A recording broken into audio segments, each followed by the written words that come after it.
Cursed Hollow is game number 1 between NaVi and the Mysterious Monkeys. So currently we have an immediate ban on Zagara. Now when we're talking bans, of course, NaVi, they have also oftentimes banned out either Thrall or Sonya, depending on if they have first pick or not. We could see a ban on Kalthas there as well. There's of course Rhaegar to consider too. NaVi has been picking Rhaegar whenever they got an opportunity to do that. And we saw at the same time a couple of bans on the hero. And given that in the last game that they played, he also got top damage thanks to the Lightning Shield's talent on level 16, NaVi might actually consider a Rhaegar ban. But they go for a Jaina ban over that. Kalthas now for the Mysterious Monkeys, and this is shaping up to be a pretty fun draft as NaVi has now the chance to go for the double Orc. Yeah, and that's exactly what they're going to do. The Rhaegar Thrall, we've seen it. It's very, very strong. But the fact they did ban out Jaina is a little bit strange to me, because it means they don't get Jaina for themselves if they do want a bit of mage damage. So I guess they don't want to go down that route. Yeah, but with banning Jaina out, you ban out a strong hero, but at the same time you find yourself in a position where you have still a lot of picks that you can go for. I mean, currently, if you look at the early combos for the first 3 picks, they got a great choice there. They give up the false stat. They could still go into Stitches as well if they wanted to, which is of course pretty nice for it. Keep in mind that we've seen them several times now with the Rhaegar and Tassadar composition as well, so they could try to aim for that once more, even though we don't have a Zagara now in play where you need the extra vision.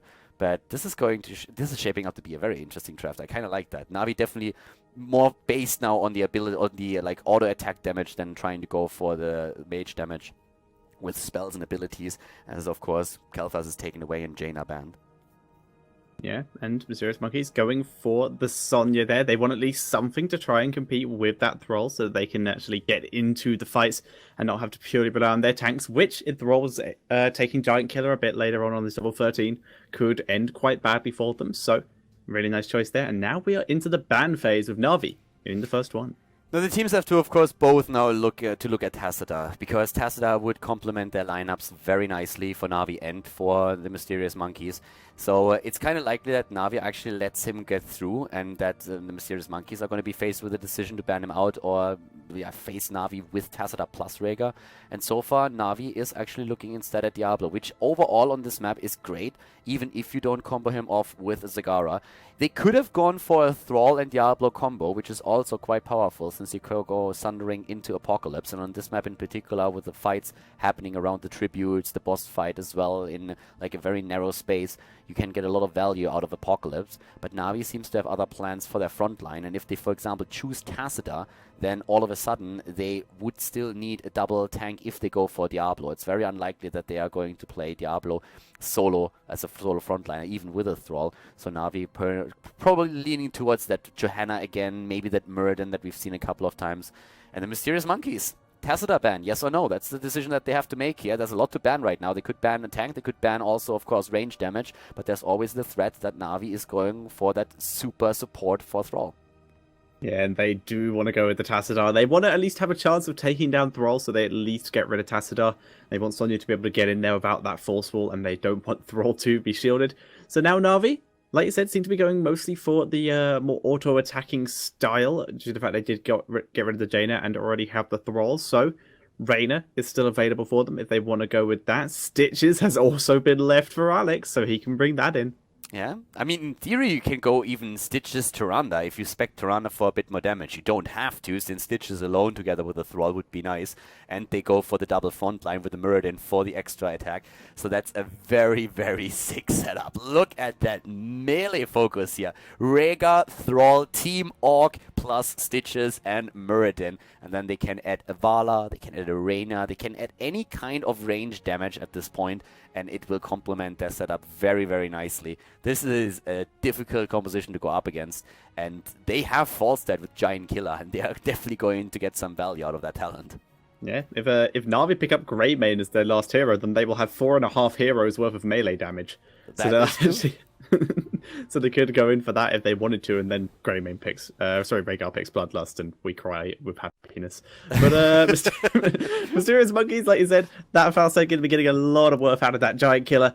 And I wouldn't be too surprised to maybe see them pick someone else, like a Valor, who could sit a bit into maybe that multi-shot build, but then take the Giant Killer at least, just to get that extra damage onto the 2 warriors here. On the side of Mysterious Monkeys? Yeah. Oh, they can't go for a Vala. They need a healer. Oh yeah. They have a bit too much damage here already. But Uther with an ETC, I mean, if ETC slides into those melee warriors at the front and just like simply oh, Bambi, yes, they're going to go for Lunara. We've seen her a lot on the North American server. Now that Blizzard changed the way that her animations work, she feels even better than before. She gets incredible damage in with the poison damage. And with this front line, nobody is going to even get close to her. Unless ETC takes stage dive or Sonya goes for leap, I don't see a chance for them to really go in and take Lunara out. They could try with a flank, I suppose. But this is a sick setup that we have now. A lot on the side of the Mysterious Monkeys really hinges on the ability to get that mosh pit with the Divine Shield on ETC, or maybe like use Sonya with Divine Shield to go into the backline there. But guys, this is a great setup for our first game between NaVi and the Mysterious Monkeys. So, Cursed Hollow, game number 2. Let's jump in and find out which team is going to take the lead here at the Spring Championship Qualifier.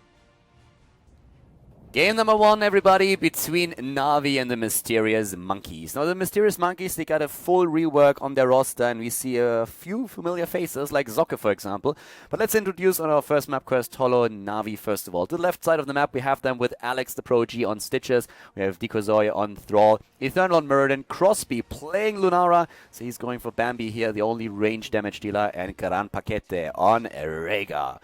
To the right side of the map, we see Escape playing for the Mysterious Monkeys here, a familiar face as well, playing Sonya, Bernhard on Falstad, the captain, Hansi, who apparently is the new idea of Glucosa, someone that played for Cass aside before that, and then, of course, also Spartanian, Taluf on Kalthas, and Zocke back to business on ETC, disappeared from Heroes of the Storm after Rocket disbanded, but now he is back to business, apparently. And this is going to be a pretty exciting game. We are at the Spring Championship Qualifier. Khaldor with me is Tetcher, and we're going to bring you the coverage here on Cursed Hollow. Starting off with the talents, we are seeing the perfect storm coming in from Muradin, not going for that attack speed reduction with the reverberation here, considering he is up against a Sonya and a Falstad, so that is quite interesting to see, and he is going to have to take a while to start building up that damage. Alex just hiding in the bot lane, just letting the minions die, and as many of his die as possible, so hopefully people will miss XP, and we see a bit of a trap, but Gran Paquete getting focused here. Yeah, I'm not quite sure who's going to get trapped here, but it looks like Gran Paquete is the one who underestimated the position a little bit, or the rotation. They were probably expecting one hero to rotate down. They didn't really think there would be 3 of them, so Rhaegar had to move away here. Level 1 talents are, of course, now in play. Again, a bit of a brawl in the middle there. Once more, we have the Electric Charge taken with the increased radius of the Lightning Shield for Rhaegar on level 1. And we're seeing at the same time the Cruel Spores now also taken. Interesting talent to go for. Level 1, I would say, is one of the more flexible talent on Lunara that we see. So oftentimes you see the vision for the poison heroes. We are seeing quite a lot here, actually. Increased radius on it as well. But this is going to be a pretty fun game for Crosby. He has so much protection. He should actually be safe no matter what happens here. So we'll see how that's going to work out for him.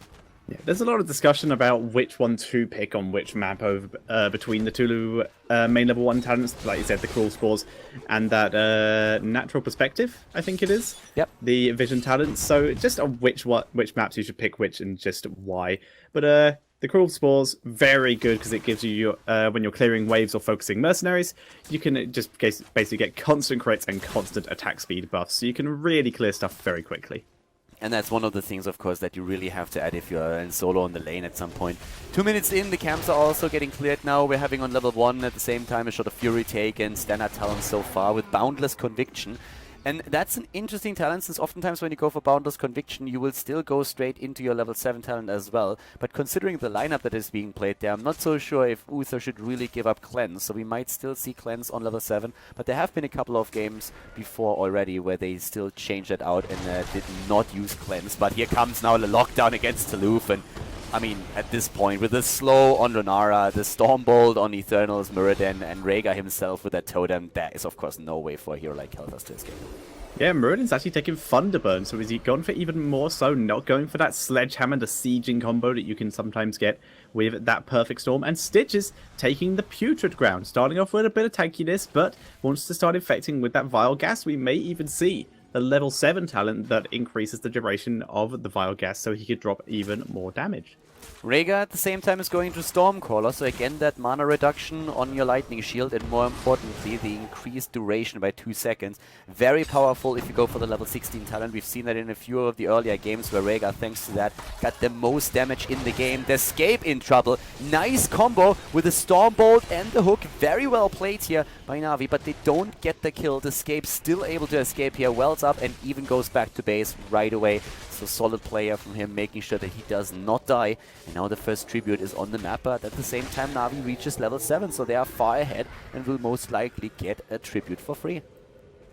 Yeah, so they're just guarding the area for now, just in case we do see a contestation by the Mysterious Monkeys. And we do. Soccer going very aggressively, is able to cancel the channel for now, but Kalepass not coming down for this. Escape having to use Whirlwind to get out Soccer with the follow-up stun. No follow-up damage, because like we said, we did not see Kalepass, who has now arrived and has cleared up the wisp that Lunara brought down, just to see where Kalepass was coming from and if anyone was hiding around that area. Level 7 versus level 7. Uther indeed as suspected going into cleanse. And Na'Vi actually the ones to give it up. At the beginning we still had them without the extra talent. Mysterious Monkeys that is, but they actually delayed long enough so that they get the level 7 on their own. Now of course we have a slight lead in experience for Na'Vi, since they were able to soak 2 lanes at the same time then. But now on with the level 7 talents we also see Lunara now with a Wild Vigor taken. We have the Fission Bombs for Kalthas as said before. And Na'Vi with that lead in experience thanks to Thrall staying at the top lane together with Bernhard, who's currently playing as Falstead here. And Stitches now also at the bot lane, making sure that he's getting those waves in as well. And the first tower has been destroyed here. Na'Vi overall with very good pressure on the map. Very solid position here, taking a camp after a camp. Grandpa Keto of course can always help out with the Lightning Shield. And Sokka and Hansi are currently trying to maybe set a bit of a trap here for a possible rotation. But so far nobody is using the opportunity to move from mid to top. Yeah, you mentioned Stitches clearing the waves. He did actually take that level 7 toxic gas, so just going for very aggressive on the damage. Doesn't need the extra damage on the sand, just wants that constant poison over time. And that could also add a little bit of confusion because it's going to sit on top of Lunara's poison. So you're going to see pretty much all of your health, that horrible sickly green colour, if you're not careful about who you get focused by. Nice done by Eternal there. Yeah, Crosby actually doing fairly well there, making sure that he gets away. Now he's always going for the poke. Lunara received changes to her attack animations. That helps her a lot. The Escape is in trouble. The Tribute already channeled. They were trying to interrupt it, but they were a bit too late. Soccer, of course, on ETC. Oh, he gets hooked and he does not have the face melt anymore. It's in cooldown already. Once more, poison everywhere. But ETC, of course, a great warrior for them right now. With those face melt talents that he can go for, he can just like push all of those melee warriors for Na'Vi away, can slow them down even. So he really has to peel for his team, and especially Taluf is one of the heroes that just needs someone at the front line to make sure that nobody is jumping him there. But Na'Vi is currently showcasing why this setup can be so strong. They have their heroic abilities, they've done an exceptional job soaking lanes, and they're also destroying even more structures down at the bot lane. Yeah, and they can afford to be this aggressive Haymaker! with their heroics. That's Haymaker, the playmaker, Deathscape. He has a couple of his team members here, though. In comes Alex. They're trying to turn around in the 3 versus 3. Here's the Putrid Bile. No heroics available for Mysterious Monkeys, so they have to stay onto their keep here, and they do. We will see Eternal pull back here, but yeah, Playmaker coming in. Haymaker has been chosen as the talent over Avatar. Awesome. Eternal is going for it. Well, he used it and they were trying to get a kill out of it. That didn't work out for them, but they were still able to destroy a few of the structures at the bottom. Of course, we have a very, very heavy melee setup. So Muradin does not necessarily need Avatar here. He has a lot of heroes that can help him out at the front line and peel a bit for him if he is in trouble. And of course, he can still jump out. Great hook once again, but the Stormbolt of Eternal misses. Zocke is sliding through. Here comes the mosh pit, and it's a good one at that. Trapping both. One of them escaping, and Thrall is down. Here comes Eternal moving in again. Nice ancestral healing. Grandpa Kette once again with a great reaction here. Taluf very low. He was trying to go for the tribute, but Crosby was always keeping him away. Once again, he's trying to channel it through, and he's going to get it. It's going to be 2 tributes against 2, but now Zocke is in a bit of trouble on his ETC. Yeah, he's able to pull back, though. He's been healed by Huntsy, so the poison not going to be too much of a threat to him. And with that tribute under their belts, they're going to be able to pull back, be back if they want to, but no, they want to do the risky play, and they're starting to boss Na'Vi. They have already rumbled them, though, and they want to at least get a kill out of this. There's the Haymaker into Crosby, but Bernhard, with the Mighty Gust here, might save Huntsy. Eternal giving chase forward, Vine for the kill, and nice job by Na'Vi there.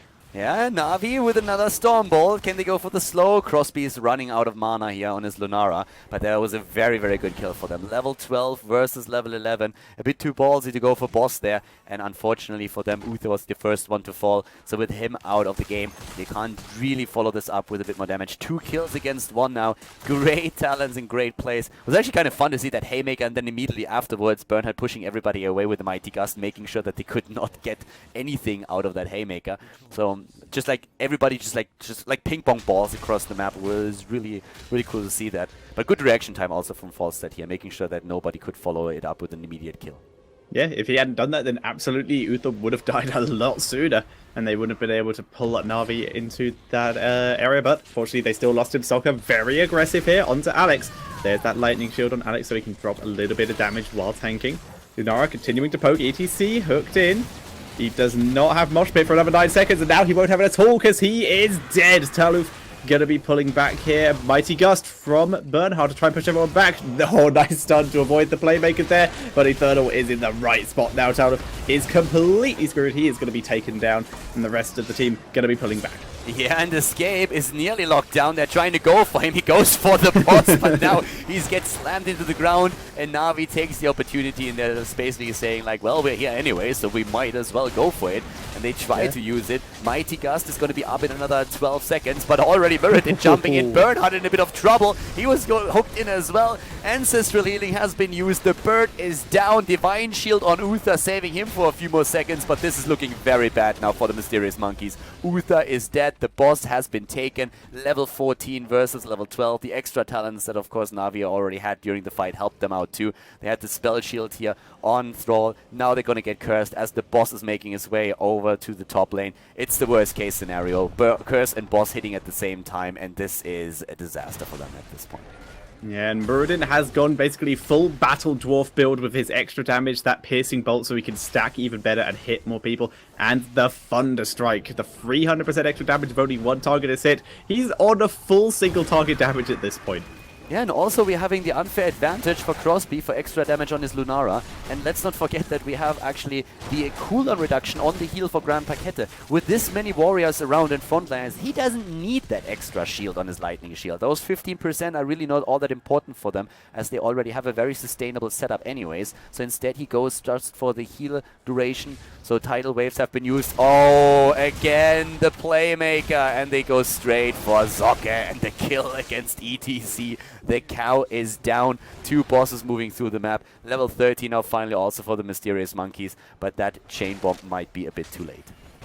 Yeah, the chain bomb, they're going to need to get a hell of a lot of lockdown in order to get it to work at all. Level 16 is available. Alex immediately making use of that fishing hook, but not able to find anyone. In other talents, we can see the Forked Lightning coming in for Thrall, going for a bit more poke. I mean, the team is melee enough that he can actually stay a bit further in the backline. Mirrodin yet to pick Invigorating Spores, that attack speed for Lunara, and of course the Rising Storm coming for Rhaegar. And Mirrodin takes Dwarf Launch, the extra range on his Dwarf Toss, and he's using it. He's trying to get to Toluf, but the playmaker goes the wrong way. Yeah, they're trying to jump in again, but of course for Eternal it makes a lot of sense to go for that talent. Where's that Storm Ball? They go for the Thundering to make sure that ETC does not use the Mosh Pit. That Divine Shield came a moment too late. Now the keep is down, the hook again, and down goes Falstad. Great play here, and they are going straight for Galdas, who got rooted. ETC is moving in once more, but Socke instead, it's a quad kill. Only Hunzi, only Glucosa gets away here. The game over. Great play by Navi. They take game number 1 in the best of 3 series here, and are able to take it on Cursed Hollow, and therefore move into game number 2 with a 1-0 lead. Great play here by them, and congratulations to the victory on Cursed Hollow.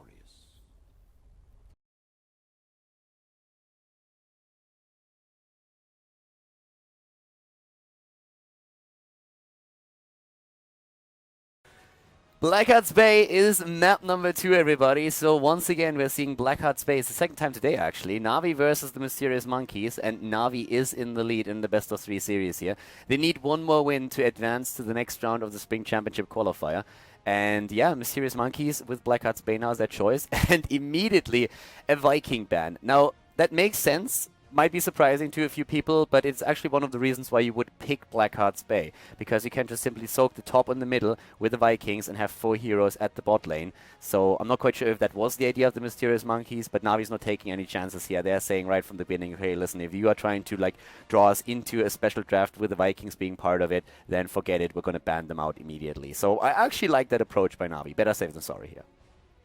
Yeah, I like the idea as well, and they're still able to get the Rhaegar as that first pick. Mysterious Monkeys rounding out that Falstad for pretty much, like you said, same reason, able to soak multiple lanes and fly down for objectives when needed. That does allow Mysterious Monkeys to get the Thrall and the Zagara. Still a very strong starting lineup, but Na'Vi have proved they can use that Rhaegar even without the Green Jesus. They can still get that onto any of their warriors. That leaves, of course... Yeah, it leaves the Illidan for Rhaegar, it leaves the Sonya for Rhaegar, it also leaves Kel'Thas, by the way, who hasn't been picked yet either. Oh, yeah. So, Mysterious Monkeys not banning out Rhaegar, apparently saying like, no, we don't want to deal with the Falstad and his mobility on the map here, that's a bit too strong, so we want to get rid of him, we are okay with you getting Rhaegar, as long as we pick the Thrall. Zagara as the bot lane hero is of course amazing, the vision of her is great on the map, and Thrall can just like take camps the entire time. But Na'Vi, they have to make the decision if they want to show their Illidan play again, if they want to go into a Sonya that they can still use with Rhaegar here, or, as we already mentioned, they are going into a few of these other heroes there, like a Kel'Thas, dropping a more like normal draft Stitches composition maybe again. So yeah, they have a lot of drafts that they've shown in the past. Kel'Thas doesn't surprise, but what is going to be the next pick? That's the more important question. Yeah, could be bringing up a warrior to start off with. No, they want that Illidan again. So here it comes out.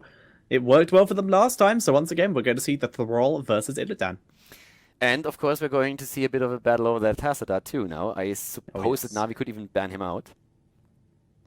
Yeah, Na'Vi could definitely ban him out, as Mysterious Monkeys would get the first pick after that. So what will Mysterious Monkeys want to ban now? Once again, Na'Vi have not yet gone into warriors, but neither of Mysterious Monkeys. If they're banning out a warrior, they need to get rid of something they don't want to pick. No, it looks like they just want to get rid of Tassadar. Interesting choice here. Normally you would assume that a Thrall team would go for Tassadar on the European server. It's a very popular pick here. So that would have been a choice. I actually expected Na'Vi to even ban the hero out if the Mysterious Monkeys would have gone for a different ban.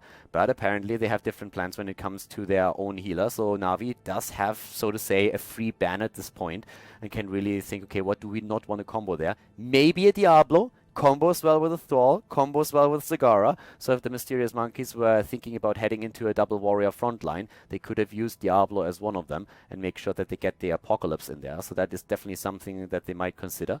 But Na'Vi is going for bans on supports and says, okay, let's get that Charism out there first. And now the Mysterious Monkeys have the opportunity to use that wombo combo potential that we've been mentioning. Yeah, they have a lot of potential on that. We could see, like I said, finally see the Diablo coming in, and that would be very, very scary. And of course, if they wanted to go for a double warrior and just go with the triple frontline people with 2 warriors and a melee assassin, they would limit the options of Na'Vi, who are still yet to pick any warrior at all. Yes, another good point. I mean, they can go into Meridian, for example, but they want more damage out of the Maw into Blizzard. So Jaina, first of all, as the damage dealer. That's pretty decent as well. But if they go Jaina, that would limit actually the probability of them going into Diablo here. Since again, it would leave him in a solo tank position. Thrall can help a little bit out at the front line, but with the solo support going for solo tank, Diablo is usually a death sentence in the later stages of the game. So if they go for Jaina, it's very unlikely that we're going to see that Apocalypse wombo combo that has been so popular over the last few weeks. They do go for Jaina, and that leads me to believe that we might see something along the lines of a Muradin or a Johanna as the frontliner. Yeah, both would be very effective here. Muradin with that reverberation, Johanna with the blind, both able to at least start on Illidan and make his job a little bit harder. Muradin definitely the one that we see preferred most days. But Na'Vi, they've been running, last time they ran the Illidan, they did run it with the Johanna, and it worked very well for them. So whichever one Mysterious Monkeys do not pick up, Na'Vi are going to have no problem taking. Yeah, and Na'Vi, they're still waiting for the last pick. Thanks for the resub, by the way. Thank you for the support here. And yeah, with this, I would still think that they are going to head straight into their next... I mean, they have to pick the tank now, I assume, because why would you go for a healer after Rhaegar has already been locked down? An ETC again chosen for them. A pretty decent choice, actually. I mean, Rhaegar doesn't have an interrupt. Illidan doesn't have one either. Kael'thas does. So Na'Vi can now still go for a Johanna, for Muradin, something that helps them to interrupt the potential mosh pit that could be used. Of course, we have seen a lot more stage dive just recently, but Na'Vi is holding true to what they said before. They're going for Johanna. It's very likely, again, that we are actually going to see a shift in roles. Alex has been playing Illidan before for them, and then Eternal went into Rhaegar, and we saw actually Grand Paquette on Johanna, so that might be happening again. But the Mysterious Monkeys deciding to go for ETC as the solo frontliner. Not really as tanky as the alternatives, Johanna and Muradin, but of course he adds a lot of utility as well, and that is apparently what they are currently valuing the most. Yeah, very much so. And Na'Vi, with the Johanna, does add a bit more stun to try and interrupt that mosh pit, and we've seen it work very effectively with almost this exact comp that they were running last time. So what do Na'Vi want to finish out the comp with? They could take a second warrior to give Illidan a bit of an easier time, but no, they want extra range damage in the form of that Vala. Yeah, Vala in this setup, I mean, in theory, you could even go for Rain of Vengeance if you're that afraid of ETC. I don't really think they're going to do that. We could see that Uther, by the way, once again, in the last game, they were already trying to use the Divine Shield plus ETC. Divine Shield would also help, of course, Thrall out, and you can get still like a bit of a lockdown against Illidan. The days of old Brightwing was very popular in a setup like this against Illidan for the Polymorph. It's still a choice that teams can go for, but if you really want to get the most out of ETC, then having the Divine Shield would be strong. But they go for a bit of a sniper approach here. ETC, of course, one of the tanks that combos very well with Tyrande, so they are trying to use that, and with the vulnerable here. It's, of course, also a bit of a risk that they run. They have a lot of potential combos here with Thrall sundering into ETC Mosh Pit, but they won't be able to use that Divine Shield to make it uninterruptible.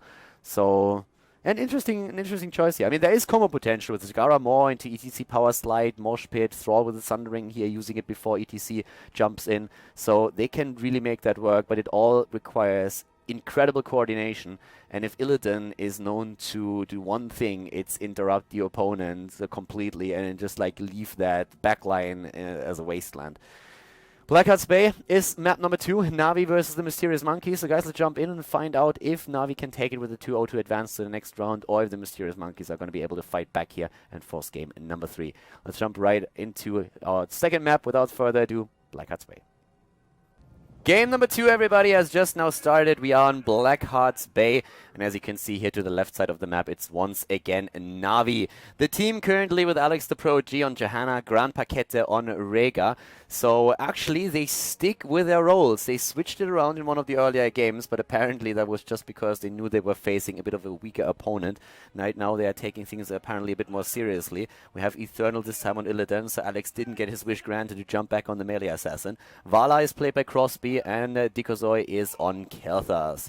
To the right side of the map, we're having the Mysterious Monkeys with the Scape on Thrall, Sokka on ETC, Bernhard on Zagara, Hunzi aka Glucosa on Tyrande, and Toulouf is playing Jaina.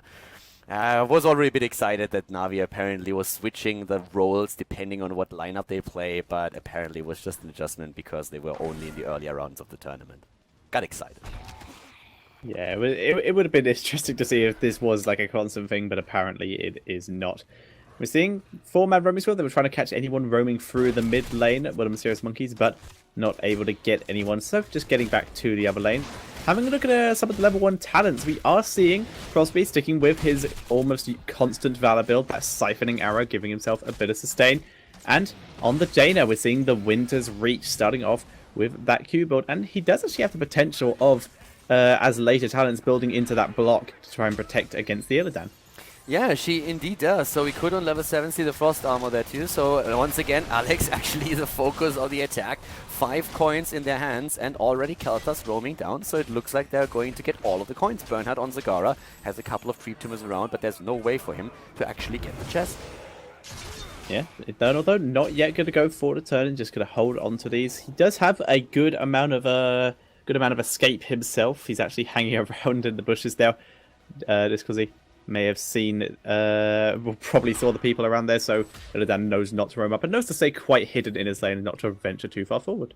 Yeah, Navi is not really going for a turn-in just yet. There was, of course, a lot of protection, but now we have a bit of an attempt at the top lane to go for a kill against Vala. Crosby is moving away. They get the counter kill against Jaina. Great play here by Navi. They move in with a lightning shield, dishing out the damage against the escape. They're slow by Alex. Oh, and they actually are able to get Thrall now too. Soccer is also about to fall. It's a triple kill for Navi, and what an incredible start into the second game for them.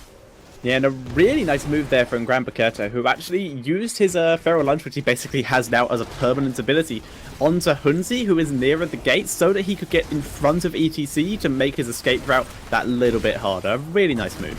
Yeah, they take down one of the towers, and that of course helps with the first barrage that they are eventually going to get to drop that fort. They also have the earlier level 4 now, with again the Stormcaller as a lightning shield talent for Rhaegar, increasing the duration and also reducing the mana costs. We're seeing the arrow build being just progressed here now, with the siphoning arrow on level 1, puncturing arrow on level 4. It's just the build that Crosby plays in basically every single game where he chooses his main hero, or one of his main heroes.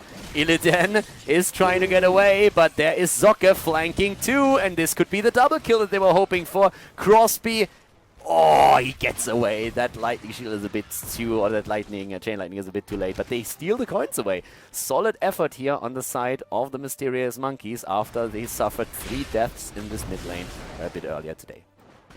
Yeah, that's very nice. Like you said, weren't able to get a second kill, but picking up all the coins is pretty decent for them. And Soccer already able to get rid of 4 just in case they get ganked and had to drop them. Hunzi pulling very far back. Tower gonna die to that, well, auto attack from Dikozoid there. But, yep, Jada would have killed it off. Sorry, so Tyrande would have killed it off with the living bomb that was attached to her anyway if that hadn't happened. I'm really liking the way that Navi is playing this still. I mean, the Mysterious Monkeys, they're starting to fight back a little bit. They are showing their teeth here, and that's definitely something that they need to do. But if you just look at the game itself, with the pressure that Navi is currently executing on most of the lanes, they have taken down structures in the middle at the top that makes their life easier with the turn-ins later, once that they translate those coins into actual objective barrages. We are seeing the coin count, of course, at the bottom right, in case that you're not used to the new UI yet. Down here you have like 13 coins on the side of Navi that they could turn in. They got a few stolen away a bit earlier. But they also have the earlier level 7 now, and that of course helps them. With the Laws of Hope on Johanna, Alex has a bit more self-sustained conviction now used on his part as well. Repeating arrow for Crosby is giving him a ton of damage right now. And the Mysterious Monkeys still don't have that level 7, as we see the chests appearing on the map once again. Yeah, not having the level 7 is not stopping him fighting, but it's really backfiring now. Already losing Tyrande, and they want to try and get ETC as well. Toulouse is playing very far back, and ETC finished off with the Flame Strike. They will not be able to steal this coin. Crosby getting a bit more health back thanks to that siphoning arrow. And in the meantime, the turn-in has already happened. As such, that fort will go down. They were able to do enough damage to that before the turn-in started to let that happen.